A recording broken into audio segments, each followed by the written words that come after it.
tribulacional. Através do próprio capítulo 18, obtemos detalhe que nos faz entender de quem se trata. Versículo 3 diz que com ela se prostituíram os reis da terra. Também os mercadores da terra se enriqueceram à custa da sua luxúria. Percebemos que toda a narrativa a respeito daqueles que estão ligados à Babilônia política está no passado. Claro que isso se deve ao fato de sua destruição, mas também demonstra que não é acontecimento recente. O enriquecimento ilícito, os pecados e toda a sorte de abominação, diz que os seus pecados se acumularam até o céu, e Deus se lembrou dos seus atos iníquos que ela praticou. Ou seja, Deus vem suportando as atitudes e procedimentos pecaminosos, porém haverá um fim para tanta iniquidade. Assim como a antiga Babilônia foi destruída por afligir os judeus, até o império político e religioso será massacrado por derramar o sangue dos santos. Estes dois aspectos da Babilônia refletem seus dois campos de ação através do poder eclesiástico. Persuadem, dominam e impõem uma punição maligna através de seu poder político, negociam não só o dinheiro, terras e bens, mas também vidas humanas. Em si, há um sentimento de superioridade baseada na arrogância e não em razão de um poder divino legitimamente conhecido. Ela mesma se exaltou e se glorificou, viveu de maneira extravagante. Sua soberba chegou ao ponto de dizer: por que diz consigo mesmo? Estou sentada como rainha, viúva não sou, portanto nunca hei de ver. A medida com que mediu também será medida. Dar-lhe-ei retribuição, como também ela retribuiu. Pagar-lhe-ei em dobro, segundo as suas obras.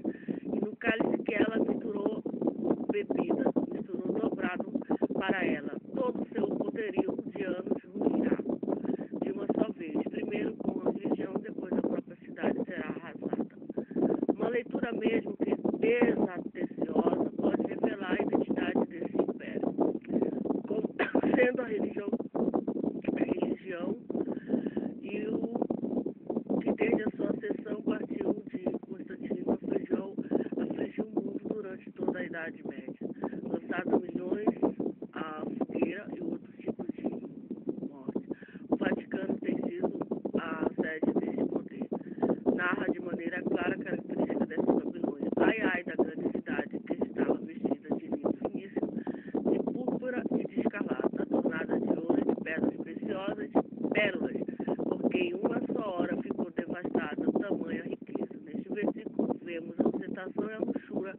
Por outro lado, não é apresentado como no capítulo 17, vestido de púrpura e escarlate, demonstrando uma suposta autoridade sacerdotal. É interessante notar que a liturgia dessa religião é apresentada no versículo 23 como sendo feitiçaria, e por meio dela engana as nações. A palavra feitiçaria do grego parmekeia, definida como denota a seguinte maneira: feitiçaria, artes mágicas, frequentemente encontrada em conexão com a idolatria, estimulada por ela. Feitiçaria, artes mágicas, frequentemente encontrada em conexão com a idolatria, estimulada por ela. Percepções e seduções da idolatria.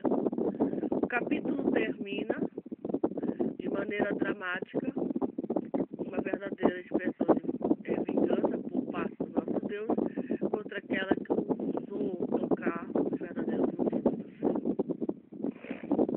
É verdade. Eu estou sendo perseguida por uma feiticeira terrível que quer me matar. Mas a Batalha do Armagedon, a mais importante das batalhas travadas durante todo o período tribulacional, com certeza, é que ocorrerá em Armagedon. A Bíblia nomeia como sendo a peleja do grande dia de Deus Todo-Poderoso. Apocalipse 16, 14. Pois se trata do acerto de conta de Jesus com o anticristo. O Armagedon é um nome figurativo para a cidade de Megido, ou ainda vale ou montanha de Megido.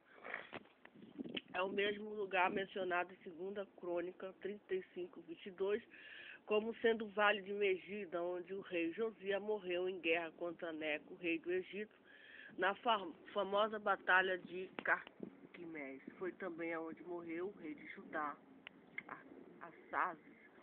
Segunda Rei 9:27, fazia parte dessa mesma região a planície de Jezreel, mais conhecida como planície de Esdelon, onde o rei Saul morreu juntamente com seus 3 filhos. Foi também onde Israel obteve vitória, como a de Débora e Baraque contra Sísera, e o de Gideão, quando venceu os medianistas. A região era conhecida, essa região era e é conhecida por tradicionalmente um lugar de batalha travada por Israel no decorrer de sua história. No momento que antecede a volta de Jesus, este mesmo lugar será novamente palco de uma peleja que, como nunca visto, será vencido por Jesus Cristo. A Batalha de Armagedon é descrita em Apocalipse 19:11-21. Nesse texto vemos a dimensão do combate, como também do que restará no exército dos inimigos de Cristo. No entanto, é fácil perceber que o número de soldados será grande demais para um território tão pequeno como o Vale de Megido. A questão é que ali será o centro das atividades bélicas, mas os exércitos se entenderão por toda a circunvizinha até Jerusalém.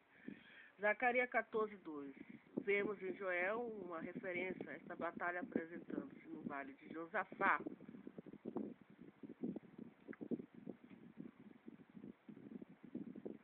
Neste caso, este nome é símbolo fazendo referência ao Vale de Megido. Tempos de guerra.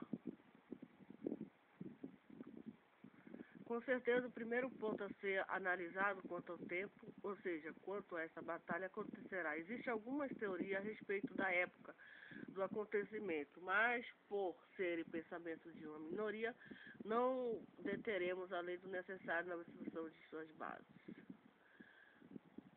Há alguns que localizam esta batalha antes do arrebatamento. Isso se dá por confundirem com a invasão de Gog, que também não acontecerá antes do arrebatamento. Se assim fosse, a doutrina da iminência seria de todos descartada. Os que posicionam no início do milênio também o fazem por confundirem o Armagedon com a invasão de Gog e seus aliados. De qualquer forma, seria impossível que acontecesse no milênio, já que a Terra, neste período, estaria purificada, não cabendo a hipótese de imundícia causada pelos corpos espalhados por todos os lados. Percebemos que o maior problema de localização do tempo, em alguns pontos, se dá por colocarem como sendo a mesma peleja de Gog e seus aliados, e a batalha de Armagedon. Armagedon é futura e é o evento que marca a vinda de Jesus Cristo para estabelecer seu reino messiânico. Apocalipse 19:11. O exército inimigo.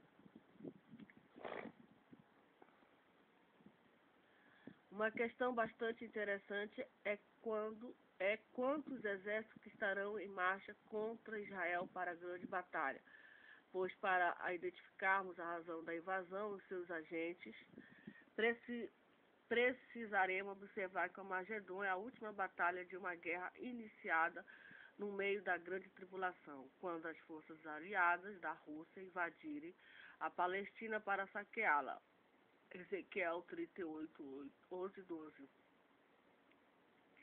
O anticristo ainda estará em aliança com Israel, fazendo que este, após presenciar o próprio Deus destruindo as confederações do norte, romperá essa aliança com Israel, a fim de subjugá-la e tomá-la como propriedade.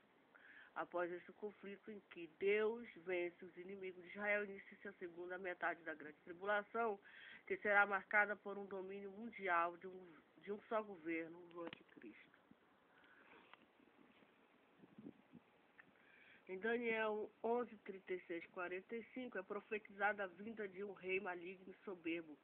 Sua boca proferirá blasfêmia contra o Deus Todo-Poderoso. Este é o mesmo chifre pequeno, o anticristo, especial, descrita numa movimentação de guerra, e no fim do tempo o rei do sul lutará com ele, o rei do norte. Acometerá a seus carros com os cavaleiros com muitos navios. Esta menção ao rei do norte parece indicar que, quando a Confederação do Norte invadiu a Palestina para saqueá-la, o líder russo sobreviveu, se é que foi para a batalha. E que podemos notar é que, tendo Deus destruído seu exército, seus aliados, este rei se une agora ao rei do sul para irem de encontro com o líder mundial, o anticristo, que durante este período estará dominando toda a terra. Existe comentarista que posiciona esta batalha em que está envolvido o rei do norte e o rei do sul como sendo a guerra de Gog. No entanto, a causa das duas batalhas são diferentes. Na primeira, Gog quer tomar a terra para roubá-la, escravizar o que vive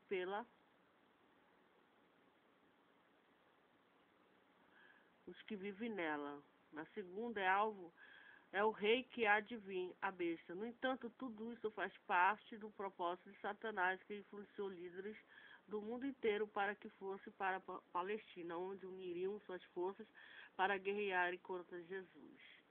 Em primeira instância, o rei do norte e do sul estarão guerreando com a besta, que terá alguns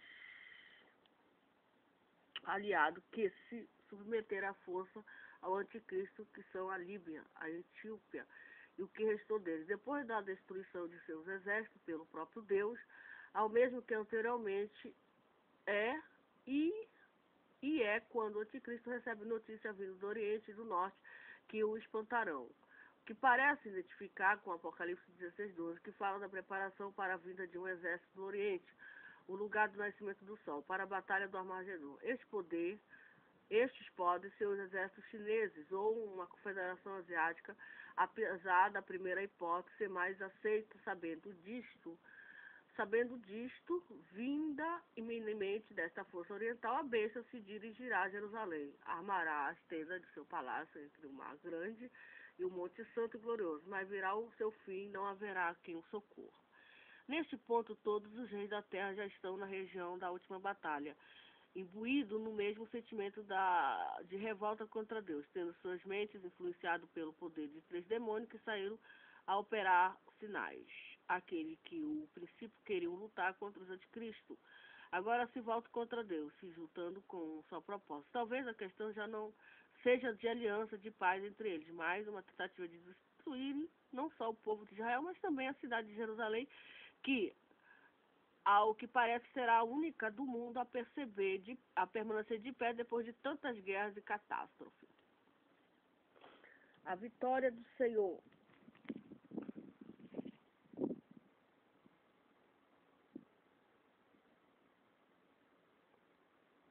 A vitória do Senhor nesta batalha está totalmente ligada à volta de Jesus para inaugurar o reino messiânico. No entanto, nós deteremos expor os fatos relativos à sua vitória contra os exércitos de Satanás e sua besta. 2 textos comentam amplamente esta vitória e seus resultados, que são Apocalipse 19, 11, 21 e Zacarias 14. Nesse último, o profeta demonstra que Jerusalém ainda estará de pé mesmo depois de tantas catástrofes, como invasão dos inimigos, as casas serão arrombadas, as mulheres estrupadas. Com isso, a população fugirá para se esconder como quem sai de um exílio. Leia também uma profecia de dupla referência feita por Jesus. Menção de uma batalha anterior. Então sairá o Senhor e pelejará contra essas nações como pelejou no dia da batalha. Esta bem pode ser que o Senhor venceu Gog, seus aliados, ou apenas uma menção geral de vitória concedida por Deus a Israel. A questão é que Deus promete destruir os seus inimigos. Naquele dia procurar destruir todas as nações que vierem contra Jerusalém. Zacarias 12, 9. Haverá um momento dramático nos instantes antes da vinda de Jesus Cristo, pois todos estão no vale do Megido e todas as redondezas. Quando Jesus surge e via a besta, os reis da terra, o seu exército reunido para fazerem guerra àquele que estava sentado sobre o cavalo e o seu exército. A ousadia será retribuída com fúria por parte de Cristo, que preencherá a besta e o falso profeta. lançando-os vivos no lago de fogo e enxofre. Todos os exércitos foram mortos pelo próprio Cristo.